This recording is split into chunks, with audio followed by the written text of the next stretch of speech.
Zaidi boy here, aka a rational Muslim. So the dream continues. After a harrowing 10 days of more or less being homeless on the streets of Toronto in the freezing cold, and with the bonus of having pneumonia and more or less feeling like I was gonna die. Like this kind of pneumonia where I go to the hospital. Like, I got a tag right here. I want to show you this, dear user. Oh God, I got a tag on my, like, I'm layered up, I can't show you, but I got a tag on my wrist. Okay, so I was in jail, okay, because I was smoking weed and acted crazy, the usual that's been going on for 10 years. BMA, bipolar Muslim addict. Like, I don't know what to tell you. Like, it's like been the story of my life. So I'm the guy now writing a book about over. I just want to say that I'm not going to walk all the way there. I'm going to take the car. You taking the car? Yes. Okay, great. Change of plans. We're taking the car. So I tell people that your car is just a box with wheels, right? And you're identified with this thing, and you spend 80% of your time in it. And then I'll throw in the caveat that don't worry, my wife drives, right? And women get to do what they like, right? This kind of thing. So it's amazing. Like, my wife, she opened her heart and door to me again and basically saved my life again. My dad was on the phone with her and he was gushing and calling her an angel. Because when I smoke weed, I do act crazy. And unfortunately, my summation of this thing is it's the bipolar drugs. The antidepressant drugs make you depressed in the long run. The anti-anxiety drugs, this kind of thing. And then it gets worse from there. Because I've never taken anti-schizo drugs, but like recently in jail, like this year, after like a year or two, I decided, like, you know what, I gotta calm down. And so I took something called Risperidone. I've taken this thing in the past, and it's basically like a little thumbnail clipping sized pill or fingernail clipping sized pill, not even thumbnail. Like, it's terribly powerful. Like, that's the thing with these big pharma drugs, right? And I insist and I maintain, and my position is that they are for shizzle, mind altering and very hard drugs in that sense. Okay, they rewire your neural networks, these kinds of things. They alter your mood. It's exactly like the guy on this street corner. The guy on the street corner, he'll say, hey, do you want to go uptown or downtown? And I had this explained to me in jail recently, but he was like, yo, it's like uppers and downers. Do you want to go uptown or downtown? So the shrink is the same. A psychiatrist, this guy is basically measured based on the amounts of prescriptions he doles out. Like a goddamn traffic cop. No, that guy, basically his job is writing traffic tickets, right? So now prescribing drugs. That's what they do. Like, so now you've got quacks and then you've got shrinks. So quack is like a psychologist.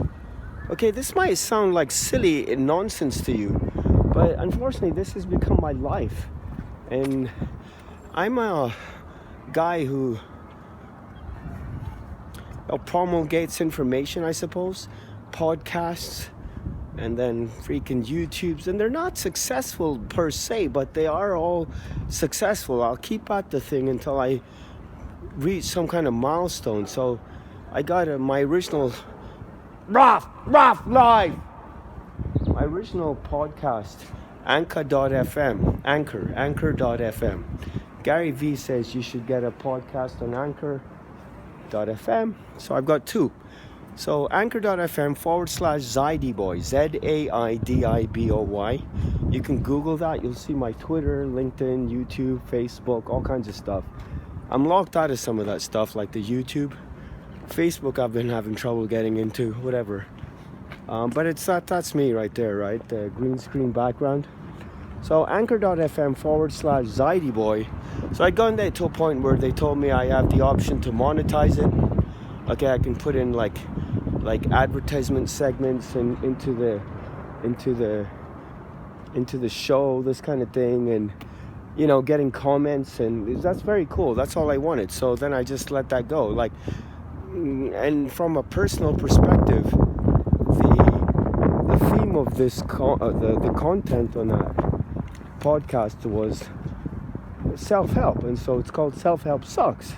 So you can check it out. I think it's a very cool thing. I don't know how many plays or nothing like this. I've never checked it out like for years, but I did it, and it's out there, and it's a cool thing to have. You can do these things, and if you create, like in this case, 10 or 12 episodes, if you create 10 or 12 episodes on a podcast or something like that, it's like a little digital asset. It's a little feather you can put in your freaking cap, right? So you can put it on your resume.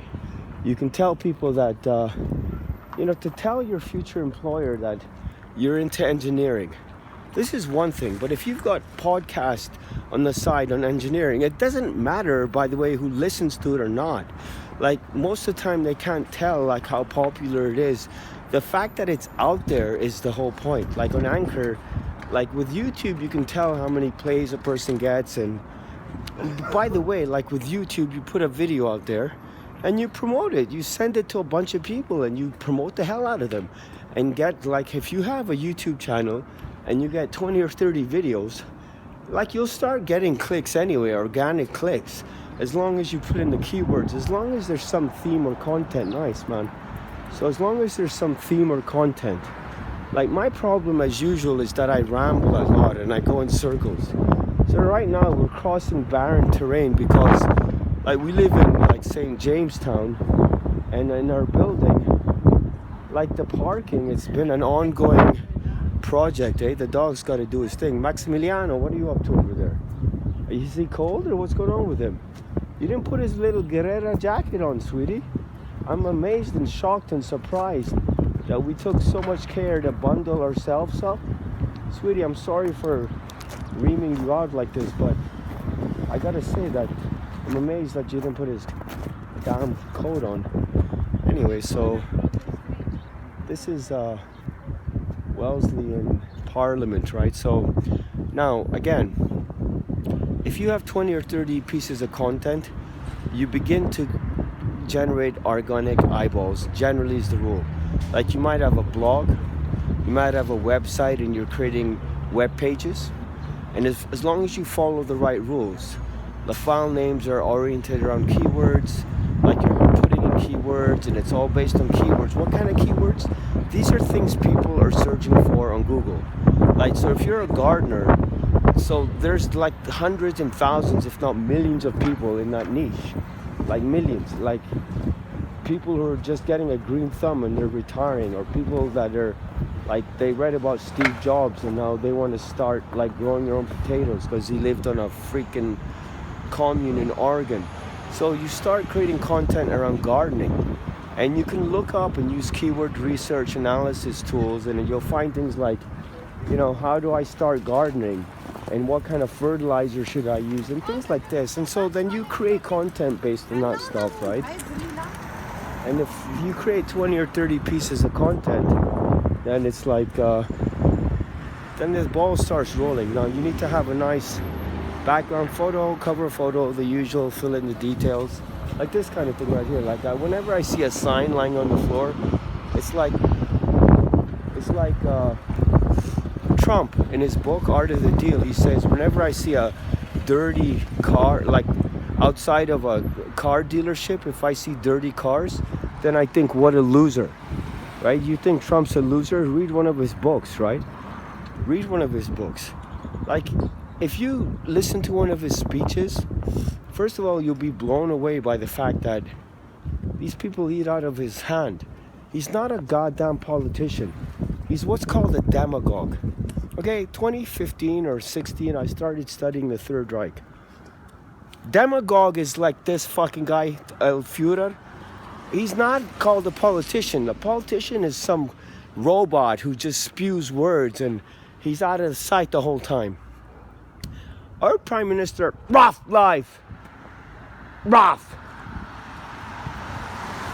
Prime Minister, I'm proud of him, Justin Trudeau.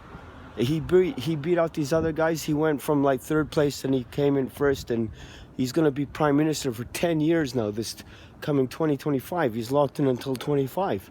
He basically locked in the Liberal Party into a deal with the NDP, the New Democratic Party, which is essentially, I mean, it's socialism. It's like society is socialism, communism is community. Frankly, the States is the biggest effing socialist country, as if you didn't know this already, right? Hello, slow down.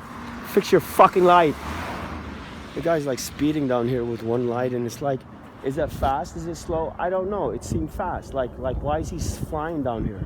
Like, why is everyone in a fucking hurry? Like, I'm swearing, right? Why are you swearing? I don't know. Like, I guess you gotta do what you gotta do. So now, Trudeau won this election by doing it the good old-fashioned way, which is what Hitler did, which is like eyeball to eyeball, getting on a plane, going from meeting to meeting, rally to rally, town hall to town hall, speaking to thousands and millions of people in person. That's how you win an election. That's what Trump does. And Hitler, with his rallies, it's the same as Trump with his rallies, right? And so it's like, you can't beat this guy because he's called a demagogue. He's not a politician. He's a cult figure. He's a leader. He's like, there's 60 million people that consider him like more or less a secular Jesus. Like the Nazis, the Third Reich. Heinrich Himmler, second in command, more or less. More or less. I mean, of course, Goering was technically like meant to succeed Hitler and this kind of stuff, but Heinrich Himmler, I suppose, I consider second in command. And I think he's like the mastermind behind most of the evil that took place in terms of Jew killing and stuff like this. So Heinrich Himmler basically is the guy who said, well, we have to kill Jewish kids as well, because if we don't, they're gonna grow up and come after us. And you can find these things on YouTube. All Hitler ever said, apparently on the record, is A, we send the Jewish people to Madagascar, B, we send them to Palestine. There's no record of him having said, we're gonna kill Jewish people. Now when he talks about eradicating them like a virus must be eradicated, like this sounds like very like apocalyptic and things, but there's two sides of this thing, and I don't know what to tell you. Like, I'm just saying Heinrich Himmler was way worse than Hitler as far as I'm concerned, and he used to do these things like have people in countries and villages tortured and raped and burnt and shot to death, and you'd find him at his desk in the middle of the night hunched over his crap, is like whatever he's working on. And then he'd look at you and this is all history, this is facts. He'd say, this was his line, he'd say, oh, but please, comrade, you must keep this secret, right? Keep this from then he'd say, keep this from the Jesus Christ of the next 3 or 2,000 years. So the Nazis believed and their stated purpose was to have a Third Reich that lasted 2,000 years. So can you lift them up briefly, sweetie, so I can... All right. Are you going to turn that off, or can you turn that off? I'm just going to continue talking if you don't mind. So we're getting into my wife's beautiful car. My wife's amazing, and God takes care of her. She's like a blessing. Like, she's something else. Like my wife and her life and how she lives. So right now, like, we had to come down the street because goddamn building, right? Anyway, so we're here in the car with Max. So I want to talk about different things. I really wanted to talk about like this thing that I've come up with, which is amazing, right? And I think like I might actually get some, like, I got a couple of videos on this channel, which like one about Charles Manson, one about Friedrich Nietzsche. I don't know, I've got one about Sigmund Freud that might have gotten some views.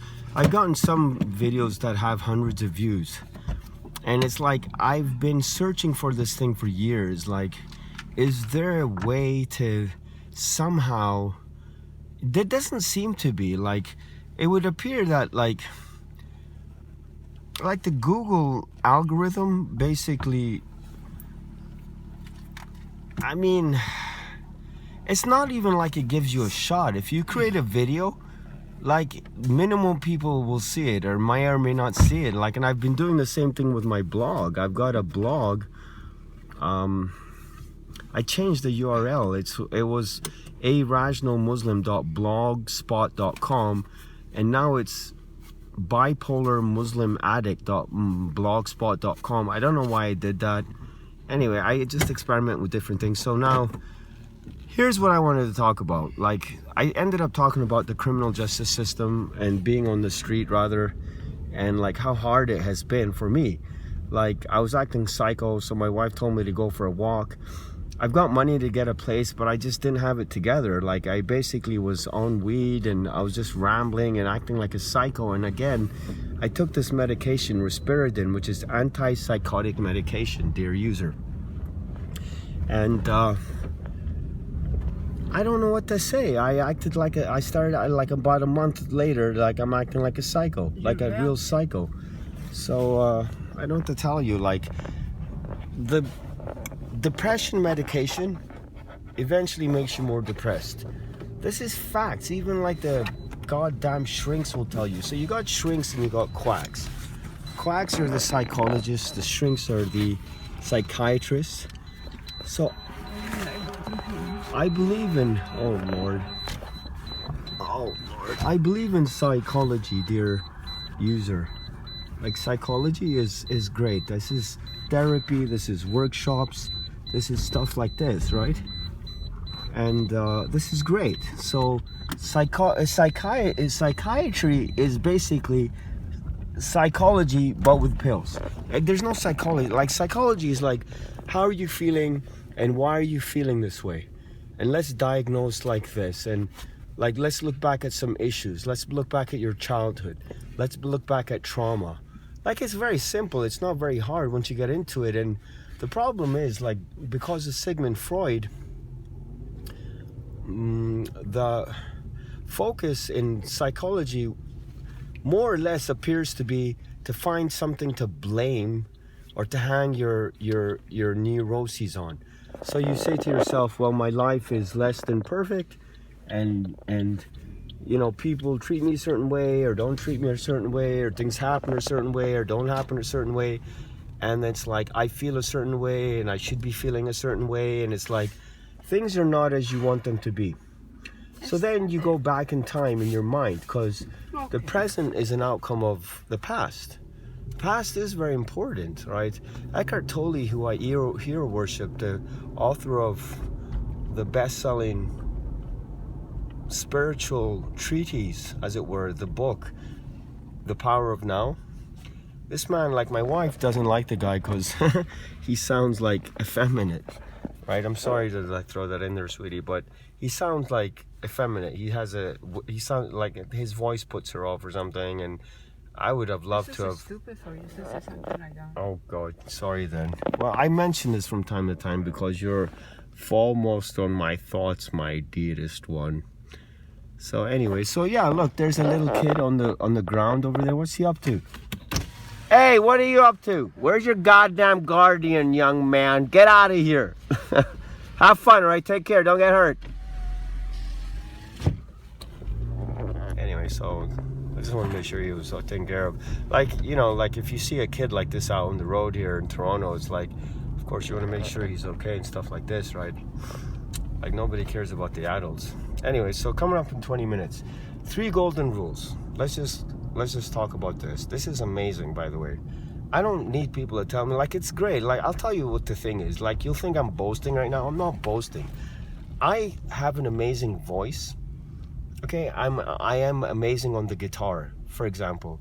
And when I sing and play and it works, and when I've got like an echo and I'm sitting in the stairwell or things like this, or when I'm playing my phone and I'm singing, like, it's hypnotizing. It literally is that good. And I know this. And I've had like a couple of people, like someone will literally cross the road and I go into a shawarma shop and the guy follows me in and he's like, oh my God, you should have a record label, like a contract. And the funny thing is, like, when you actually get this kind of feedback, you like the tendency is just to dismiss it, and you're like, oh, that's nice of you, man, this and that, and you want the guy to go away. Otherwise, you're like seeking it the whole time.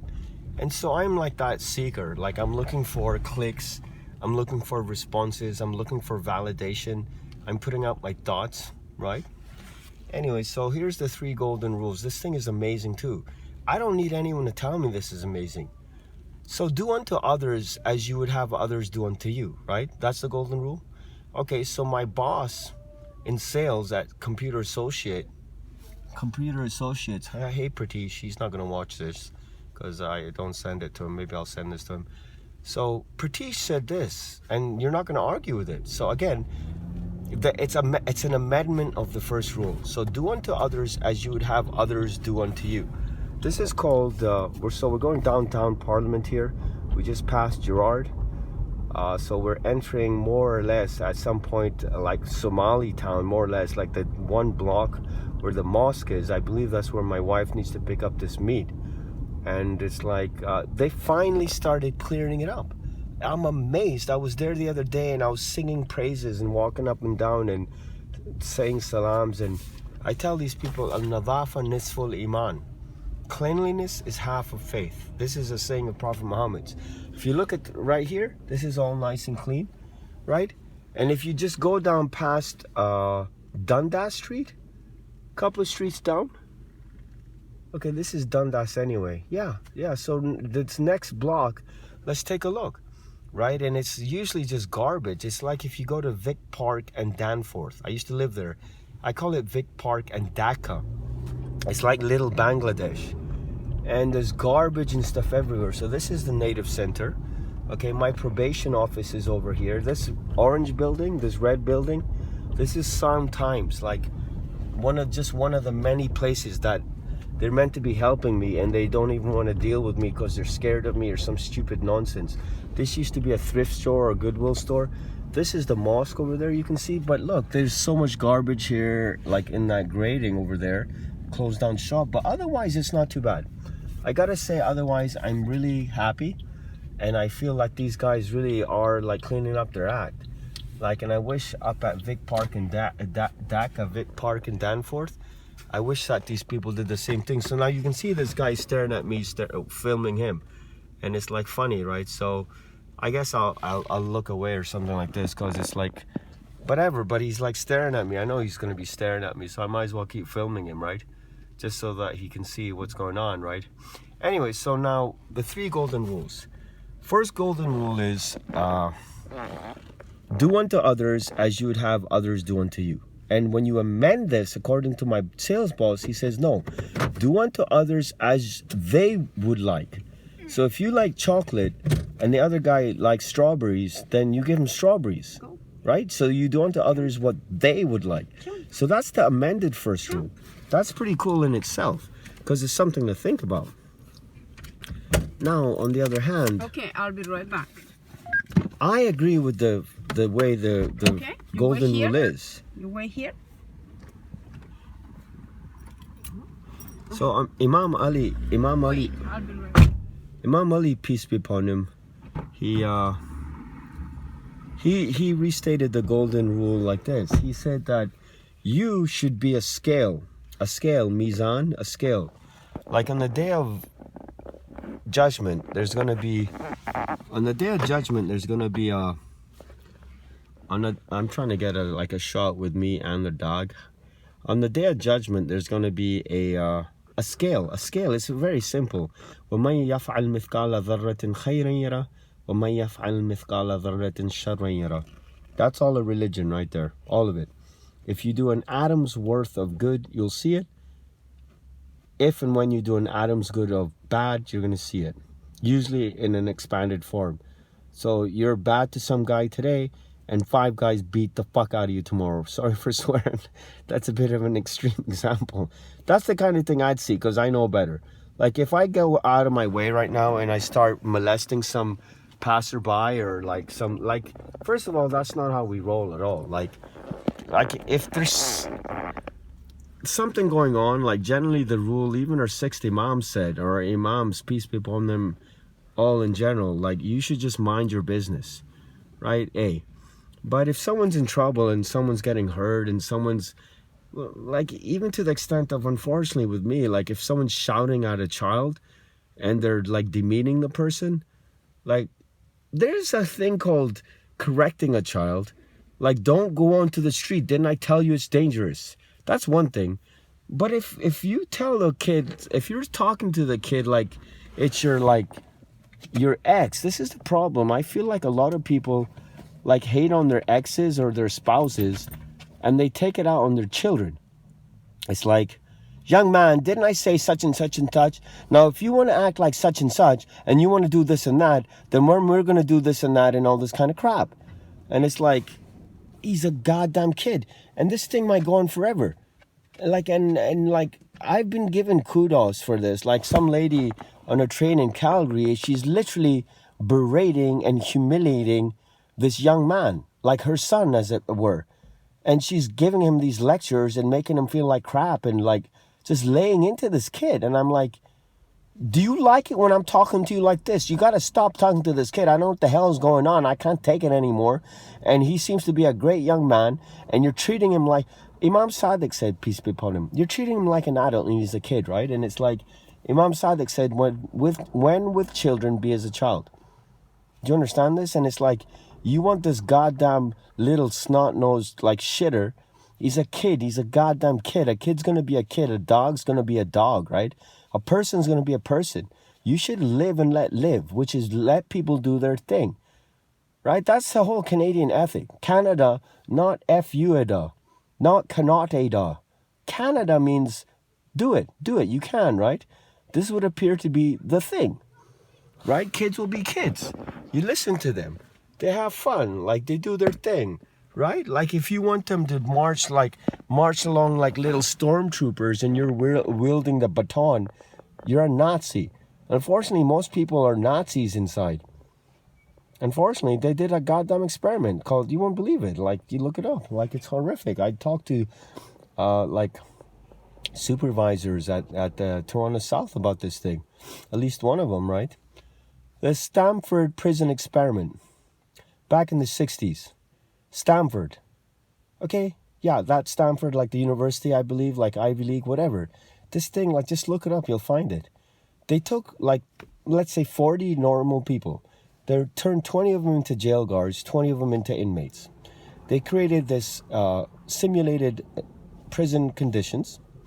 And, of course, over a period of days and weeks and months or whatever, however long this morbid experiment stretched on, the guards were given more authority, and then the inmates, as a result or whatever, like they had to acclimatize towards this whole thing. And it's like, of course, in jail, there's a certain code among inmates, and some inmates are cozying up to the guards, and some inmates are like running deals and messages, and it's like different things. Anyway, at the end of the day, the guards became Nazis, total effing Nazis, like in this experiment, and they're happy to deprive people of the blanket. The dog is it looking at itself? Like the dog's not usually this. Yeah, he's looking at himself. He's paying attention. He's paying attention to me recording. Well, I'm happy to see you're actually paying attention, Maximiliano. I'll play some of this back to you, see what you think. Now he's looking away. Dog is exactly like me, right? I spent his formative months, me and him, like in this house in Calgary. We had gotten back together again, my wife and I, like 2019 to 2020, something like this, for a year. We moved back to Calgary. We had a beautiful house we were renting from her pastor, helped him renovate it, or my wife did, and like we had everything in there. Nice setup, TV, upstairs, downstairs, 3 levels. We had a student. My wife, this is not my wife. She's amazing. She's amazing. Like, I can't even describe how amazing she is. Like, what am I doing in her life? This is the only question. Like, this goddamn dog is amazing. This car is amazing. The seat cover is amazing. Everything that my wife does is amazing. I'm going to tell you this. Everything. Like, if you move a box in or out of this car, like, and scratch, a little scratch anywhere, this will piss her off, like, for days. And as a result, she has like stuff that lasts for years. and she has the most beautiful stuff and beautiful life, and she's amazing. Anyway, I'm coming up on half an hour, and the golden rules are like this. First golden rule is what it is.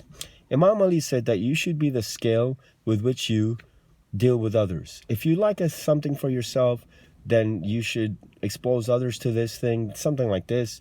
And if you don't like a thing for yourself, so now, does this apply to chocolate and apples?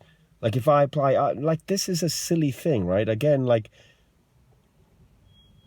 my boss at CA, he said, do what others would want. And this becomes, I believe, manipulation and hypocrisy. It opens the door to that, because the point is not, does the guy like chocolate or not? The point is, like, you like getting what you like, and so give unto others what they like is that thing. Anyway, so the golden rule is fine. Everyone knows it's just fine, all right? Jesus Christ, peace be upon him, the Bible, Imam Ali, peace be upon him. Okay, here's the second rule. This is cool stuff. Like, this is the kind of stuff, I have to say this. Like, just this one thing, this formulation, these 3 golden rules. And now that it's been half an hour, you finally get to hear, like, the second one. And I even mentioned that I wasn't even going to talk about this. I was talking about living on the street forever. And like yesterday or the day before, I was like sleeping in stairwells or on buses and things like this. Getting chased around by security guards, like homeless. Like, I got money. It's like I just don't have my stuff together. And it's like I got stuff in storage. I got stuff. Like I went to live in a shelter and I got into fights there, the usual. The usual, because I don't know what to tell you. It's like you try and help people, and the people that you try and help, they turn against you. And I've realized now, it's the same with street people. My heart is with street people. Discamisados. Like, I was in jail recently, of course, and I read, among other books, Mi Mensaje by Evita Peroni, the late and great and dearly departed. Amazing lady. I cry about her, I'm sorry to say, or I happy to report, or whatever you're going to take out of this. She was an amazing lady, and she lived her whole life for what the people, las personas that she termed descamisados, the shirtless, the workers. Basically, her day was like this. She'd arrive at her like office or whatever, like interior ministry or whatever her position is, and she'd literally see hundreds of people all day, among other things. And then she's touring the world at one point, and I mean, she was considered the most powerful person in the world, frankly. And like they put Perón in jail, and she fired up the army by herself to get him out of there. Then she fired up the descamisados, to the shirtless peasants, to come out in arms and protest. She was amazing, like Evita Peroni. So now, yeah, so what was I saying? Anyway, I'm rambling and going in circles. The second golden rule is this: as you do unto others will be done to you. The third golden rule is, as has been done to you, you do unto others. This is like career-making stuff. I don't mind saying so. Right? So again, first golden rule is do unto others. This is the ideal. What you want is what you should put out there. Now, bear in mind, the second golden rule says, what you put out there is what you get back. As you do unto others is what is done to you. So keep that in mind. And the third golden rule is kind of like like the lowest common denominator of the race. As has been done to you, you do unto others.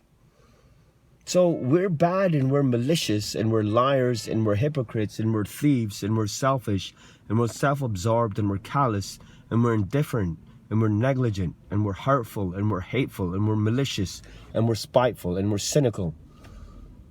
Right? Because we feel these things have happened to us. And unfortunately, like from a religious perspective, you know, my mom said to me, my mom right now is suffering from early stage dementia. And so for the past 5 years, she's had like the brain of a 5-year-old or a 12-year-old or something like this. The dog looks so happy. Eh? It's funny, like he's actually paying attention. Like he's really paying attention to this thing. It's amazing. Max, there may be a future for you on YouTube after all, I'm thinking. Heck knows, I've tried. So now, my mom, right?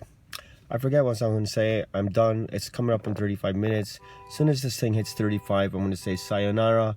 Take care. Thank you. Shoot me a comment.